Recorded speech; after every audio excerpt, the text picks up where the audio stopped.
Bwana Yesu asifiwe. Nichukue nafasi hii kukualika tena katika usomaji wa Biblia kwa mpango, sura ya pili ya Waamuzi, na tuombe. Mungu wetu mtakatifu, tunakushukuru sana.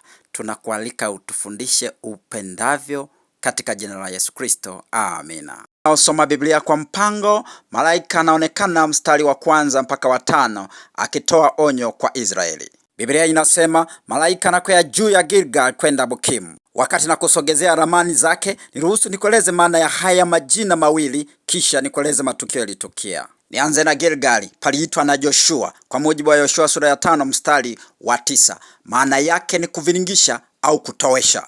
Mpenzi msomaji mwenzangu wa Biblia kwa mpango, Biblia inatuambia ya kwamba hapa Gilgali ndipo kituo cha kwanza cha wana wa Israeli walipotua baada ya kuvuka Yordani. Gilgali ndipo palifanyika kituo cha kwanza cha muda kwa mujibu wa Samueli wa kwanza sura ya 10 mstari wa 8. Kama unavyoiona ramani, wakiingia kutoka mashariki waliingilia Gilgali. Hapa ndipo wana wa Israeli walizaliwa upya kwa kufanya tohara na kusherekea Pasaka na kusimamisha hayo mawe 12 kwa maana ya ukumbusho wao kutoka Yordani. Mpendwa msomaji wa Biblia kwa mpango, niruhusu nieleze maana ya Bokimu. Bokimu ni neno la Kiebrania likimaanisha wanaolia au mahali pa kilio. Biblia inatuambia malaika wa Bwana alipofika Bokimu, watu wa Bokimu walilia kwa uchungu na kuomboleza juu ya dhambi zao. Kwa sasa hapo Beit Shemesh au Kidron Valley au bonde la Shiloa ndipo palipokuwa mji wa Bokimu. Kwa wale wanabahatika kufika Yerusalemu, mashariki kidogo, bonde la Yerusalemu hapo mashariki kidogo tu. Mstari wa 2, Biblia inatumia lahaja ya zamani ya Kiswahili, nasema zibomosheni chini madhabahu zao. Maana yake ziangusheni. Biblia ya Kiingereza nasema you shall tear down their altars. Maana yake ni kwamba Mungu alitamani madhabahu zote ziangushwe chini na ibaki madhabahu yake peke yake. Wasomaji wa maandiko matakatifu tutakumbuka ya kwamba Mungu alikuwa amethibitisha madhabahu kuu 3 kwa wana wa Israeli. Ya kwanza unaikumbuka, ambayo iliagizwa na Musa katika Torati 27 mstari wa 4 mpaka wa 9. Yoshua anaijenga katika Yoshua 8 tulisoma mstari wa 30 na 31, na ndio ilikuwa inajulikana. Ya pili ni kule Gilgali.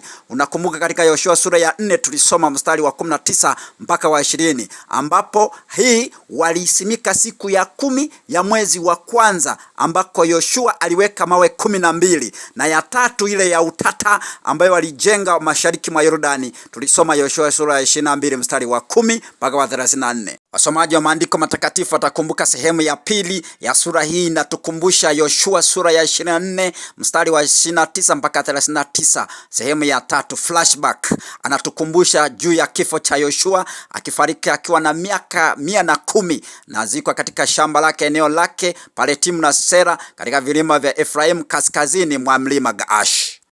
Pendwa msomaji mwenzangu wa maandiko matakatifu, sehemu ya pili ya fungu la 10 anatukumbusha kwamba kulikuwa na kizazi kilichoinuka nyuma ambacho hakikumjua Bwana wala kazi aliyokuwa ameitenda kwa Israeli. Rafiki yangu unaendelea pamoja nami, niruhusu niende sehemu ya 3 ambapo ni kuasi kwa Waisraeli na kuabudu miungu mingine, mstari wa 11 mpaka wa 15.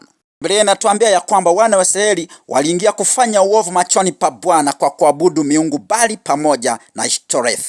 Neno Bali lina maana ya bwana au miliki au mume au mungu wa kipagani mwenye uwezo wa mvua, mawingu na rutuba, na Ashtoreth alikuwa ni mungu wa kike wa Wakaanani ambaye alikuwa na nguvu ya uzazi, mapenzi na uzuri wa rutuba. Niruhusu niende katika jambo la 4 ambapo ni kuanzishwa kwa kipindi cha Waamuzi katika mstari wa 16 mpaka wa 23. Mungu anawaletea waamuzi wa kuwasaidia, lakini kila anapofariki mwamuzi, wana wa Israeli wanajirudia, na hivyo dhambi, adhabu pamoja na rehema vinajirudia kila wanapoanguka wana wa Israeli. Bwana akubariki, nikukaribishe katika sura inayofuata.